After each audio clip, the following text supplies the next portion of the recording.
श्री राधे राधे। मानव जीवन का उद्देश्य और छात्रों तथा सरकार से प्रार्थना।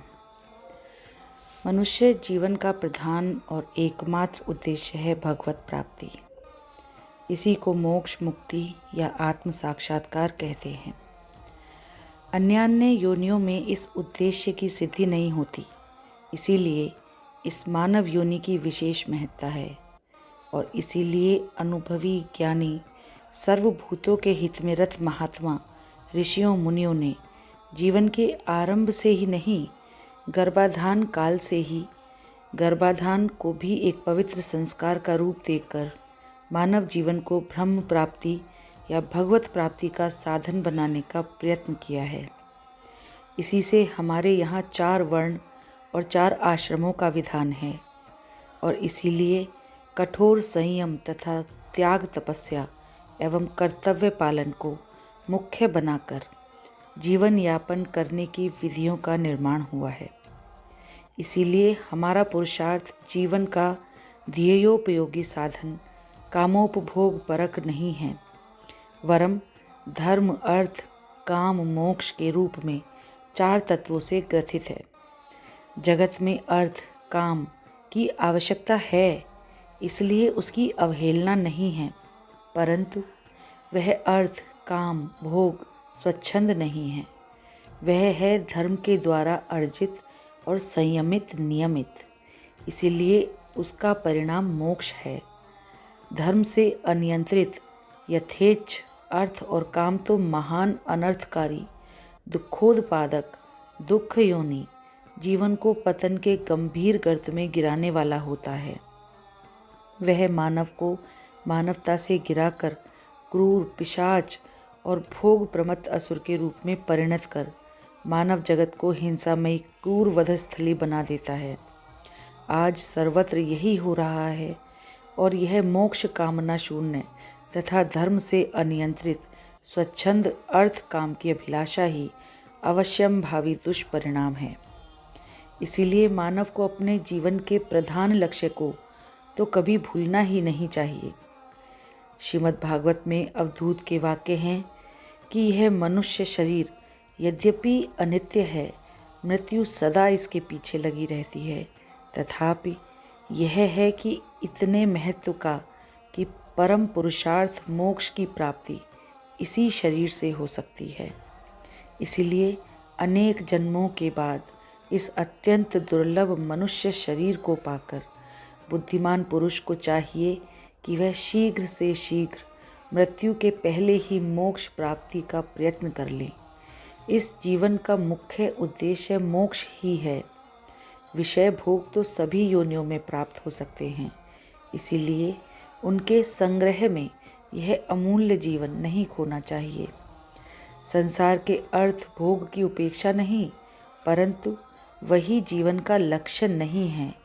उसकी वहाँ तक आवश्यकता है जहाँ तक वह धर्म सेवा, लोक सेवा का हेतुभूत, सबके दुख का नाशक और सब जीवों के सुख का साधन तथा धर्म, न्याय एवं अपने वर्णाश्रमानुकूल जीवन निर्वाह के अनुरूप हो, ऐसा अर्थ भोग भी हो। केवल इन माध्यमों के द्वारा ही और भगवत पूजा के लिए ही, भगवत प्रीत्यर्थ ही, भगवान की प्रसन्नता के हेतु ही। फिर यदि वह प्रारब्धवश प्रचुर मात्रा में हो तो आपत्ति नहीं, और अल्प मात्रा में हो तो भी क्षोभ का कारण नहीं, क्योंकि उसका उपयोग यथेच्छ भोग में तो करना ही नहीं है। उसका उपयोग होगा भगवत सेवा में और होगा उपयुक्त धर्म सेवा, लोक सेवा आदि शुभ तरीकों से ही। इसलिए ऐसे धन में किसी के अर्थापहरण का, चोरी डकैती का, चोर बाजारी, घूसखोरी, अनाचार, भ्रष्टाचार का तो कोई प्रश्न ही नहीं उठता, क्योंकि यहाँ तो प्रत्येक क्रिया ही धर्मार्थ, यज्ञार्थ, भगवत सेवार्थ करनी है। और जब तक ऐसा नहीं होगा, जब तक स्वच्छंद कामोपभोग के लिए, इंद्रिय तृप्ति के लिए, प्रबल भोग वासना की पूर्ति के लिए अज्ञानांध होकर अर्थ भोग का किसी भी प्रकार से अर्जन और संग्रह संचय होता रहेगा, तब तक यह पाप बंद नहीं हो सकता। चाहे उसका रूप कैसा ही क्यों न हो, पर स्वापहरण होगा ही। चाहे वह गैर कानूनी हो, किसी व्यक्ति के नाम पर हो, राष्ट्र के नाम पर हो, विश्व हित के नाम पर हो, साम्यवाद के सिद्धांत से हो, मार्क्सवाद के मत से हो, या अन्य किसी भी उच्च या अत्यंत नीच भावना से हो। भावना के अनुसार उसके स्वरूप में कुछ तारतम्य अवश्य होगा, परंतु भोग वासना जनित कार्य विशुद्ध भगवत सेवा या लोक सेवा का कभी नहीं हो सकता। यह सिद्धांत अटल रूप से स्वीकार करना पड़ेगा। इसी से हमारे यहाँ भोग वासना के बदले मोक्ष को जीवन की कामना माना गया है। इसलिए प्रत्येक क्रिया के साथ धर्म का संबंध जोड़ा गया और इसीलिए अधिकार के बदले कर्तव्य को प्रधानता दी गई है। एवं इसीलिए धर्म का स्वरूप बतलाते हुए कहा गया है, जिसके द्वारा अभ्युदय और निःश्रेयस की सिद्धि हो, वह धर्म है। अभ्युदय का अभिप्राय है ऐहिक उन्नति, अर्थात ऐसा भौतिक अभ्युदय जिससे सबके दुखों का नाश हो, सबको सुख मिले, जीवन जगत के सभी प्राणी सुविधा प्राप्त कर सकें, किसी के साथ अन्याय पक्षपात न हो और किसी के भी किसी प्रकार के भी न्याय स्वत्व पर आघात न पहुँचे, तथा सबके सुख संपादन के साथ ही इस धर्म का सेवन करने वाला भी सुखी हो, वह भी जीवन में सुख सुविधा का उपभोग करे। पर यही धर्म नहीं है जिसका फल परम कल्याण या मोक्ष की सिद्धि हो, जो जीव जन्म की अनादिकालीन साधकों पूरी कर उसे आत्यंतिक सुख शांति की स्थिति में आत्मा के निर्मल शुद्ध सच्चिदानंद घन स्वरूप में पहुंचा दे, वह धर्म है। तभी मानव जीवन की सफलता है और तभी धर्म का यथार्थ पालन हुआ तथा उसके महान फल की प्राप्ति हुई। बस इसी उद्देश्य से मानव जीवन का आरंभ है और इसी उद्देश्य की पूर्ति के लिए जन्म तथा शिशुपन से लेकर मरण पर्यंत उसकी सारी चेष्टा और क्रियाओं का होना आवश्यक है। आर्य संस्कृति के इसी महान लक्ष्य को लेकर मानव को तन मन वचन से सावधान होकर धर्म में जीवन बिताना है।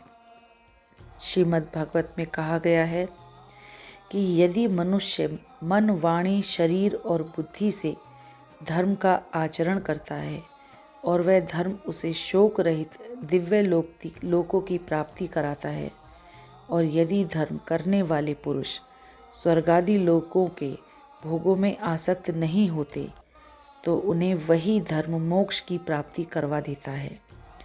धर्म वही है जो जगत के परम कल्याण के साथ ही अपना कल्याण करने वाला हो। वही धर्म भगवान की पूजा बनता है और उसी से परम सिद्धि मोक्ष की प्राप्ति होती है। अतएव बालकपन से ही धर्म पालन का अभ्यास करना चाहिए। इसीलिए हमारे यहाँ गुरुकुल निवास तथा ब्रह्मचर्याश्रम की सुंदर व्यवस्था है। ब्रह्मचर्याश्रम का अभिप्राय ही है विद्याध्ययन के साथ ही साथ इंद्रिय और मन के संयम की क्रियात्मक शिक्षा प्राप्त करना और फिर अपने वर्णाश्रमोचित सत्कर्म के द्वारा विश्वव्यापी प्रभु की सेवा के लिए योग्यता प्राप्त करना एवं सेवा में संलग्न हो जाना। भगवान ने कहा है, जिस परमात्मा से समस्त भूतों की उत्पत्ति हुई है और जिससे यह संपूर्ण जगत व्याप्त है, उस परमेश्वर को अपने स्वाभाविक कर्म के द्वारा पूजकर मनुष्य सिद्धि को मोक्ष को प्राप्त होता है। इसी स्वकर्म द्वारा भगवान की पूजा के लिए ब्रह्म की प्राप्ति के लिए बालक को ब्रह्मचर्याश्रम में तैयार होना, ब्रह्मचर्य के कठोर नियमों का बड़ी श्रद्धा तथा आदर बुद्धि से पालन करना पड़ता है। वहाँ के कुछ बड़े ही सुंदर नियम मनु महाराज ने बताए हैं। ब्रह्मचारी प्रतिदिन स्नान करके शुद्ध होकर देवता ऋषि और पितरों का तर्पण करे, देवताओं की भली भांति पूजा करे और सुबह शाम समिधा के द्वारा हवन करे। ब्रह्मचारी मधु, मदिरा और मांस का त्याग करे। इत्रादि सुगंध द्रव्य, पुष्पों की मालाएं, शर्करा आदि रस तथा स्त्री का सर्व प्रकार से परित्याग करे। जो वस्तुएं सहज मधुर होने पर भी किसी दूसरे संयोग से विकृत हो जाती हैं, ऐसी शुक्त वस्तुओं, दही इत्यादि का त्याग करे और प्राणियों की कभी किसी प्रकार हिंसा न करे। तेल लगाना, आंखों में काजल या सुरमा लगाना, जूते पहनना, छाता लगाना, काम क्रोध लोभ के वश होना, नाचना गाना बजाना, जुआ आदि खेलना, पर चर्चा करना, कलह करना, असत्य बोलना, स्त्रियों की ओर देखना, उनका आलिंगन करना, दूसरे की बुराई करना, इन सब से ब्रह्मचारी सदा दूर रहें। इस प्रकार इंद्रिय संयम का अभ्यास करके बुद्धि को स्थिर करें। भगवान ने कहा है कि जिस पुरुष की इंद्रियां वश में होती हैं, उसी की बुद्धि स्थिर होती है। हमारे शास्त्रकारों ने भी कहा है कि इंद्रियों के असंयम को विपत्ति का तथा उन पर विजय प्राप्त कर लेने को ही संपत्ति का मार्ग कहा गया है। इन दोनों पथों पर विचार करके ही मनुष्य को लाभदायक मार्ग पर चलना चाहिए। प्राचीन युग के इस ब्रह्मचर्याश्रम के संयमित छात्र जीवन के साथ आज के विश्वविद्यालय और महाविद्यालयों से संपर्कित छात्रावासों के छात्र जीवन की तुलना कीजिए। शरीर की शुद्धि तथा देव ऋषि पितृ तर्पण एवं हवन की तो कल्पना ही नहीं। शरीर की सफाई अपवित्र वस्तुओं के द्वारा अवश्य की जाती है। मद्यपान, अंडे और मांस सेवन का शौक बढ़ाया जाता है। इत्र नहीं, परंतु शराब मिले अन्यान्य सुगंधित द्रव तथा शुष्क पदार्थों का सिंचन लेपन अवश्य है। शर्करादि रस की बात दूर रही, अपवित्र और स्वास्थ्य नाशक रसों का सेवन किया जाता है। किसी की भी जूठन खाने में कोई हानि नहीं मानी जाती। प्राणियों की हिंसा तो शौक से की जाती है और शिक्षालयों की अनुसंधान तथा प्रयोगशालाओं में भी अबाध प्राणी हिंसा होती है। काजल सुरमा तो असभ्यता के भय से नहीं डाला जाता, पर तेलाभ्यंग तथा अन्यान्य बुरी चीज़ों का इस्तेमाल होता है। जूते तो समय समय के लिए कई रखे जाते हैं। छाते के साथ ही पानी से बचाने वाला कोट तथा हैट आदि का भी व्यवहार होता है। काम क्रोध लोभ को तो प्रकारांतर से जागृति के, विकास के या उन्नति के लक्षण ही स्वीकार कर लिया गया है। नाचना गाना बजाना शिक्षा क्रम में आ गया है। जुए भी कई प्रकार के चलते हैं, पर चर्चा पर निंदा तो अखबारी अध्ययन का प्राण ही है। असत्य भाषण चातुरी है। पराई बुराई भी व्यक्तिगत या दलगत लाभ के लिए आवश्यक है। सिनेमा देखने वाले तथा सह शिक्षा प्राप्त करने वाले स्त्री दर्शन आदि से कैसे बच सकते हैं? यूं इंद्रिय संयम के स्थान पर इंद्रिय असंयम की मानो बाढ़ सी आ गई है। यह बड़े ही खेद का विषय है और ऐसे छात्र जीवन से कैसे संयम की आशा की जाए। परंतु केवल स्थिति पर खेद प्रकट करने से या निराश होने से काम नहीं चलेगा। बहुत बुरे दोष आ गए हैं, वे चाहे किसी भी कारण से आए हों। इसके लिए भी किसी पर दोषारोपण की प्रयोजनीयता नहीं है। आवश्यकता है तो दोषों के सुधार की। आज छात्र छात्राओं में प्रायः निम्न दोष विचारों तथा क्रियाओं के द्वारा न्यूनाधिक रूप में आए हैं और आते हुए बताए जाते हैं। ये दोष इस प्रकार हैं। 1. ईश्वर पर अविश्वास, अतएव ईश्वर भजन की अनावश्यकता। 2. कर्मफल, पुनर्जन्म, परलोक पर अविश्वास। 3. देव पूजन, श्राद्ध, तर्पण, धार्मिक क्रिया, अनुष्ठान, नित्य नैमित्तिक शास्त्रीय कर्मों पर अविश्वास। 4. प्राचीन काल की सभ्यता तथा संस्कृति की उच्चता पर अविश्वास। अब से पूर्व की सभ्यता संस्कृति पूर्व से पूर्व निम्न श्रेणी की तथा अविकसित थी, ऐसी धारणा। 5. संसार उत्तरोत्तर सभी विषयों में उन्नत हो रहा है, ऐसी धारणा। 6. 4000 वर्ष के पूर्व का इतिहास नहीं है। वेद, दर्शन, उपनिषद, स्मृतियाँ, पुराण, महाभारत, रामायण आदि सभी आधुनिक हैं, ऐसी धारणा। 7. आर्य जाति भारत में मूलतः नहीं रहती थी, बाहर से आई है, ऐसी धारणा। 8. माता पिता की भक्ति, सेवा तथा उनके आज्ञा पालन में अरुचि। 9. शास्त्र, वर्णाश्रम, समाज, कुल, शिक्षा संस्था तथा अन्य संबंधित संस्थाओं का अनुशासन मानने में आपत्ति। 10. आचार्य, अध्यापक, गुरु का अपमान तथा उनके साथ दुर्व्यवहार। 11. खान पान में असंयम, तामसी आहार में रुचि। 12. यौन संबंध में स्वेच्छाचारिता। 13. सिनेमा आदि असंयम बढ़ाने वाले खेलों के देखने में उनमें क्रियात्मक भाग तथा अशुभ सदाचार नाशक साहित्य के लेखन, वाचन तथा प्रवाह में उत्साह और प्रवृत्ति। 14.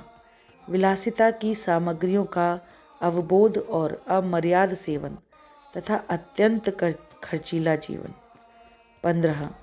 हिंसात्मक तथा मिथ्यापूर्ण कार्यों में उत्साह तथा प्रवृत्ति। 16. प्राचीन मात्र के विरोध तथा नवीन मात्र के ग्रहण में विचार शून्य प्रवृत्ति। 17. प्राचीन सांस्कृतिक कार्यों में, व्यवहारों में तथा सदाचार में अरुचि तथा उनका विरोध। 18. वैदिक, महाभारत तथा रामायण के गौरवपूर्ण इतिहास तथा महापुरुषों से अपरिचय। अतः संक्षेप में सूत्र रूप से दोषों की बात कही गई है। इनके अतिरिक्त अन्य बहुत से दोष भी हैं, किंतु ये दोष सभी में हो ऐसी बात नहीं है। साथ ही यह बात भी नहीं माननी चाहिए कि ऊपर अपने दृष्टिकोण से जो दोष बतलाए गए हैं वे सभी की दृष्टि में दोष हों। जो कुछ भी हो, कुछ दोष तो ऐसे हैं जिनको प्रायः सभी अथवा अधिकांश विचारशील लोग दोष मानते हैं और छात्र छात्रागण भी उन्हें दोष रूप में स्वीकार करते हैं। इन दोषों के आने के अनेकों कारण हैं, पर प्रधान कारण है उनके सामने इसी प्रकार के दोषपूर्ण आदेशों का रखा जाना और उनको ऊपर से रोकने की बात कहते हुए भी उन्हीं आदेशों का अनुकरण करने के लिए बाध्य करना। बालक तो निर्दोष होते हैं, यद्यपि पूर्व संस्कारानुसार उनमें रुचि भेद तथा स्वभाव भेद अवश्य होता है, फिर भी वे बनते हैं उनके बीच के और आसपास के वातावरण के अनुसार ही। इसीलिए इसका दायित्व बालकों के अभिभावकों पर है और इसके लिए प्रधान उत्तरदायी तो है समाज तथा राष्ट्र के वे अगुआ पुरुष जिनके हाथों में विधि निर्माण की सत्ता है तथा जिनके आदर्श एवं आदेश पर लोग चलते हैं। बालक तो अनुकरण परायण है, उसके सामने जैसी चीज़ आती है वह उसी की नकल करता है। अवांछनीय शिक्षा देने वाले विश्वविद्यालय, महाविद्यालय, विद्यालय किसने बनाए? उनका संचालन कौन करता है? पाठ्यक्रम का निर्माण किसने किया? ईश्वर का खंडन, शास्त्र का विरोध, पुनर्जन्म और परलोक पर अविश्वास पैदा करने वाले साहित्य का प्रणयन किसने किया? प्राचीन शास्त्रों को आधुनिक किसने बतलाया? माता पिता, गुरु की आज्ञा ना मानकर अनुशासन भंग करने की शिक्षा किसने दी? आहार विहार में उच्छृंखलता, यौन संबंध में स्वेच्छाचारिता और हिंसात्मक कार्यों में प्रवृत्ति का आदर्श किसने उपस्थित किया? चलचित्रों का निर्माण, प्रचलन किसने किया? किसने गंदे चित्रों को चलाने की अनुमति दी? चोर बाजारी, घूसखोरी, मिथ्यापूर्ण कार्यों में उत्साहपूर्ण प्रवृत्ति किसने की? और सह शिक्षा की बुरी चाल किसने चलाई? ऐसी ही अन्य बातें हैं। परिस्थितिवश विदेशी शिक्षा तथा संस्कृति के प्रभाव में आकर, जोश में होश को खोकर, इंद्रियों के वेग को रोकने में असमर्थ होकर या अन्य किसी भी कारण से हो, इन सब प्रवृत्तियों के प्रेरक, प्रवर्तक, पोषक, प्रचारक प्रायः बड़े लोग ही हैं। यह सत्य है और इसे सभी को समझना चाहिए। बालक को तो जैसे सांचे में आप ढालेंगे उसी में वह ढलेगा। अतएव विद्यालयों, महाविद्यालयों और विश्वविद्यालयों के छात्र छात्राओं को दोष देना तथा व्यर्थ तथा अनुचित है। उनको सुधारना है तो पहले अपने आप को सुधारना होगा। आजकल शिक्षा प्रणाली तथा शिक्षा संस्थाओं के दोष प्रायः सभी बतलाते हैं, पर उनमें सुधार का कार्य नहीं के बराबर हो रहा है। इस ओर देश के सभी मनीषियों को विशेष ध्यान देकर इस विषय पर विचार करना चाहिए। यहाँ मैं अपने देश के भावी आशा स्थल और भावी मानव जाति के आदर्श पूर्व पुरुष छात्र छात्राओं की सेवा में नम्रता के साथ कुछ निवेदन करना चाहता हूँ और प्रार्थना करता हूँ कि वे मेरे विनीत निवेदन पर कृपया ध्यान दें। मेरा बहुत से छात्रों से परिचय और पत्र व्यवहार है। बहुत से ऐसे अध्यापकों तथा आचार्यों से मेरा बड़ा स्नेह संबंध है जो कुछ ही दिनों पहले छात्रावस्था में थे। उनमें बहुत से बड़े ही भले सात्विक स्वभाव के और दोषों तथा पापों से डरने वाले सदाचारी तथा सुशील व्यक्ति हैं। ऐसे लाखों और भी होंगे। इसीलिए छात्र समाज बुरा नहीं है। छात्रों में जो बुराइयां आ रही हैं उन्हें वे समझें और दूर करने में उनकी शक्ति आने लगे तो बहुत शीघ्र बहुत कुछ सच्चा लाभ होना संभव है। ईश्वर है, अवश्य है।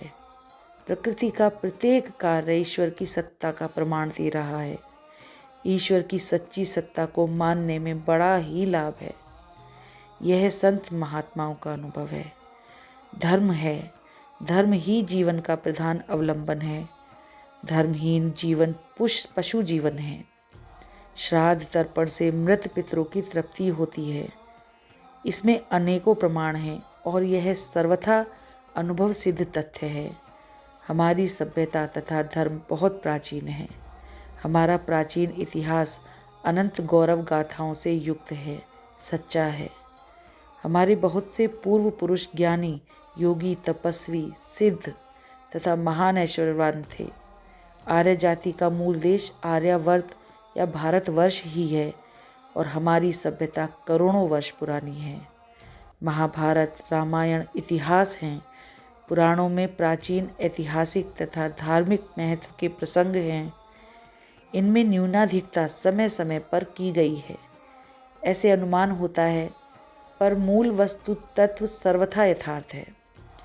यह तो विजेता जाति का एक महान कूटनैतिक प्रचार था कि आर्य जाति का मूल निवास भारतवर्ष न माना जाए, जिससे उनकी इस देश पर भक्ति न रहे।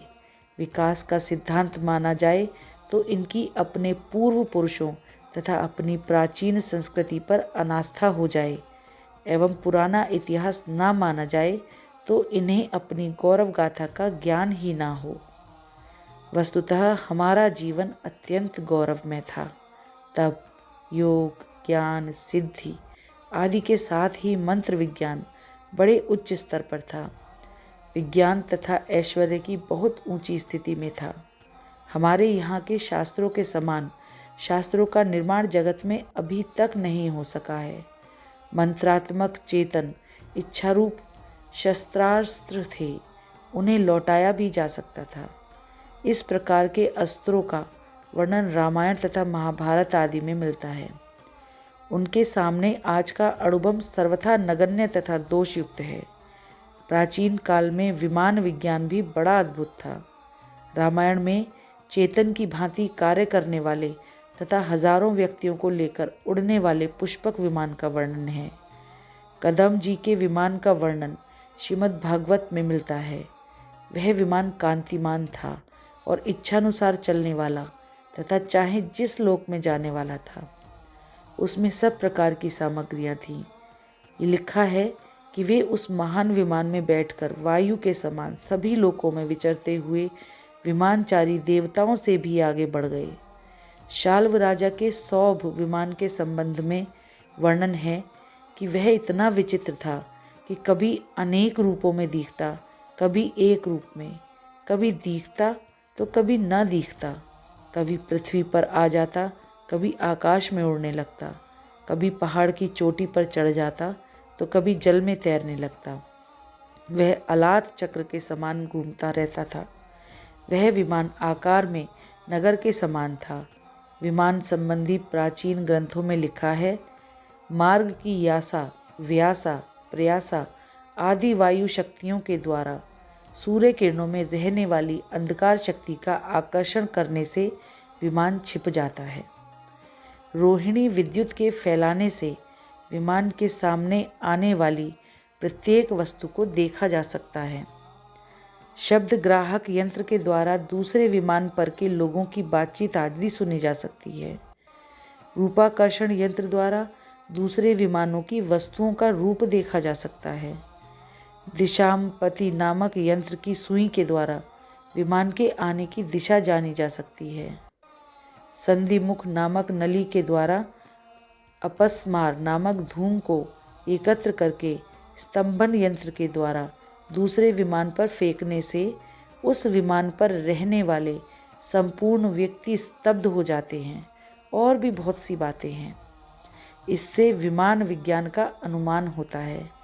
पिछले दिनों समाचार पत्रों में आया था कि महाराष्ट्र के एक सज्जन ने प्रायः गत 100 वर्ष पूर्व एक विमान प्राचीन पद्धति के अनुसार बनाया था और वह बहुत ऊंचे पर उड़ा भी था, परंतु प्रोत्साहन न मिलने से कार्य रुक गया और उसका बचा हुआ सारा सामान रैली ब्रदर्स को बेच दिया गया।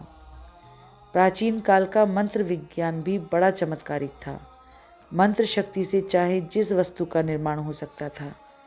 पिछले दिनों स्वामी विशुद्धानंद जी के द्वारा काशी में सूर्य विज्ञान के द्वारा वस्तु निर्माण की बहुत सी घटनाएं लोगों ने प्रत्यक्ष देखी थी। हमारे शास्त्र ऋषि प्रणीत तथा सत्य तत्वों से भरे हैं। वेद अपौरुषेय हैं। हमारा सदाचार, मातृभक्ति, पितृभक्ति, गुरु भक्ति अत्यंत लाभदायक है। उनके पालन से आयु, विद्या, आरोग्य, यश, बल, धर्म और मोक्ष साधन की वृद्धि होती है। बाजार की, होटलों की, प्रमोद ग्रहों की बनी हर एक चीज़, बाजारू सोडा, लेमन, बर्फ़ का पानी, हर किसी की जूठन कभी नहीं खानी चाहिए।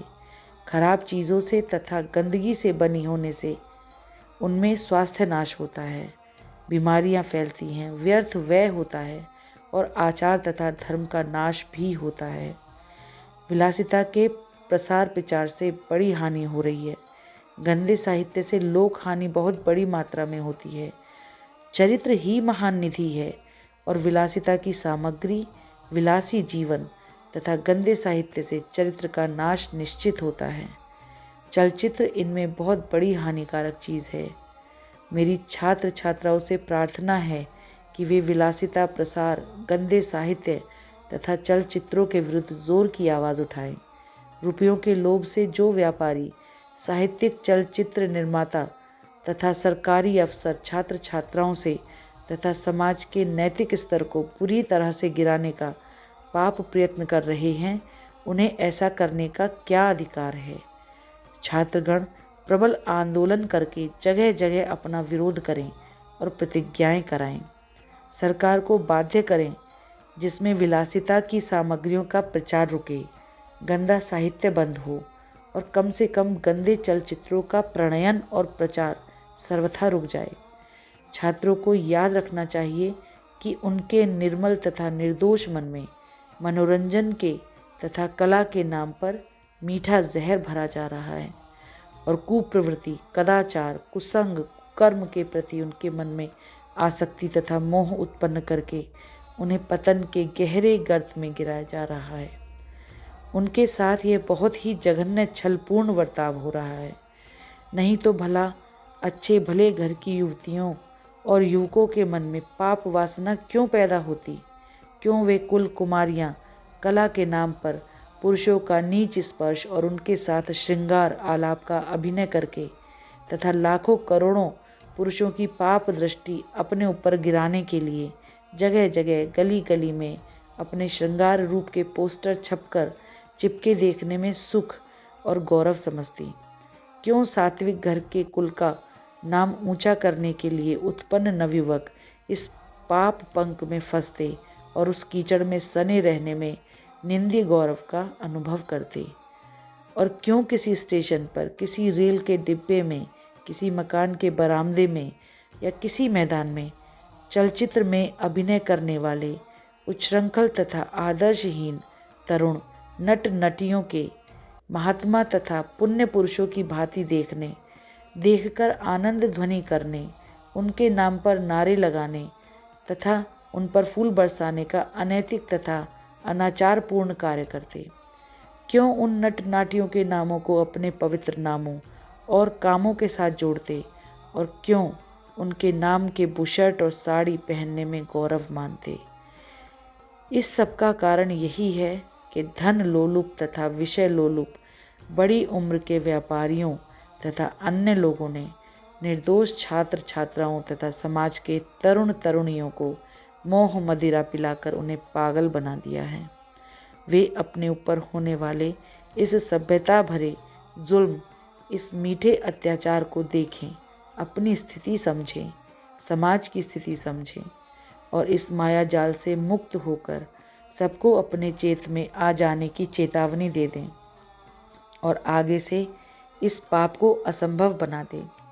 सह शिक्षा हानिकर है और लड़के लड़कियों का अबाध मिलना जुलना अत्यंत बुरा है। इसका कुफल प्रत्यक्ष है। आए दिन ऐसी अवांछनीय घटनाएं होती रहती हैं जो समाज तथा कुल के लिए कलंक रूप हैं तथा अधर्म तो है ही। इससे दूर रहना तथा भले लड़के लड़कियों को इसके विरुद्ध भी जोरों से आवाज़ उठानी चाहिए। दलबंदियों से तथा गुटों से बड़ी हानि है। उनसे छात्र समाज यथासाध्य अलग रहे। जहाँ तक हो भगवान को माने और रोज़ याद करें। कुल धर्म का मान करें। माता पिता गुरु तथा श्रेष्ठों का सम्मान करें। पतिव्रत्य के आदर्श की पूजा करें। इंद्रिय संयम तथा मनोनिग्रह करना सीखें। अनुशासन तथा सदाचार का पालन करें। जहाँ तक बने सबके साथ सम्मान, प्रेम, हित तथा सत्य से पूर्ण व्यवहार करें। सबका भला चाहें, भला करें और भला होते देखकर प्रसन्न हों। दो महामंत्र और उनका भाव सब लोग अपने हृदयों में भर लें तथा उनके अनुसार भावना एवं क्रिया करें। धर्म का सार सर्वस्व सुनो और उसे धारण करो। जो कुछ भी अपने से प्रतिकूल हो, दूसरों के साथ वैसा बर्ताव कभी न करो।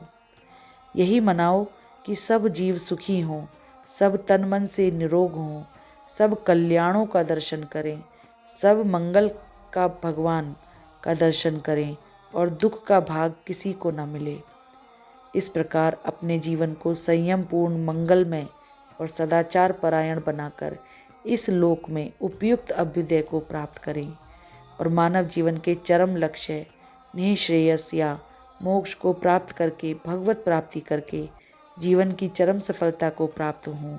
यही पवित्र धर्म संपादन है। बालकों, तरुणों तथा उनके अभिभावकों एवं राज्य के अधिकारी पुरुषों को यही करना चाहिए। यही सबसे सादर प्रार्थना है।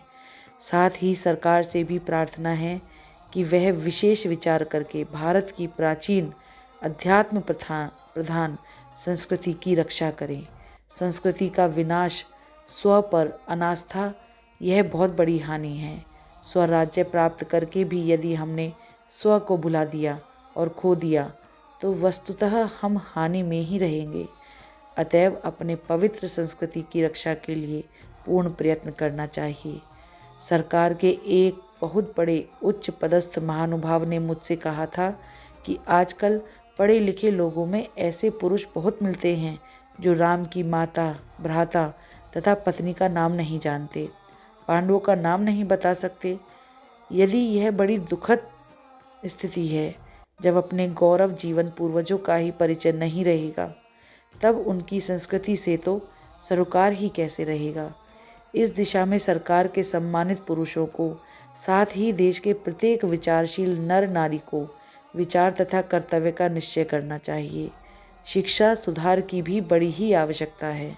शिक्षा के वास्तविक उद्देश्य का निर्धारण शिक्षा पद्धति तथा परीक्षा पद्धति में आमूल परिवर्तन तथा उसे अर्थकारी बनाने के साथ ही अध्यात्मपरक बनाने की व्यवस्था, अध्यापकों आचार्यों के पवित्र उच्च चरित्र का निर्माण, समस्त संस्थाओं में मानव धर्म की अनिवार्य शिक्षा, संस्कृत भाषा के प्रचार प्रसार की व्यवस्था आदि ऐसे कार्य हैं जिन पर अविलंब ध्यान देना तथा प्रयत्न करना चाहिए।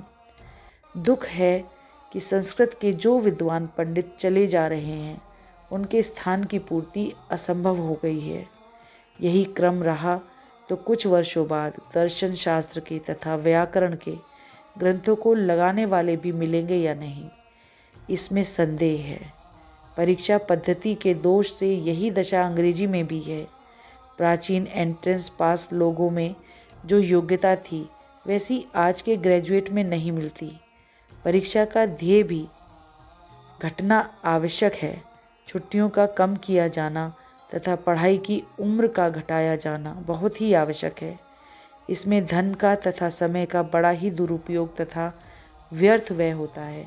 धर्म शिक्षा पर भी विशेष ध्यान देना उचित है। सेक्युलर का अर्थ धर्मनिरपेक्ष होना चाहिए, धर्महीन नहीं। व्यावहारिक क्षेत्र में भी सरकार को ऐसी प्रजा के निर्माण की आवश्यकता है जो धर्म सहिष्णु हो अवश्य हो, साथ ही धर्मपरायण भी हो, तभी मानव मानव रहेगा। इसके साथ ही गंदे चलचित्रों को रोकने की तुरंत व्यवस्था करनी चाहिए। इससे बहुत बड़ी नैतिक और आर्थिक हानि हो रही है। मेरी प्रार्थना पर ध्यान दिया जाएगा तो मैं कृतज्ञ होऊंगा। श्री राधे राधे।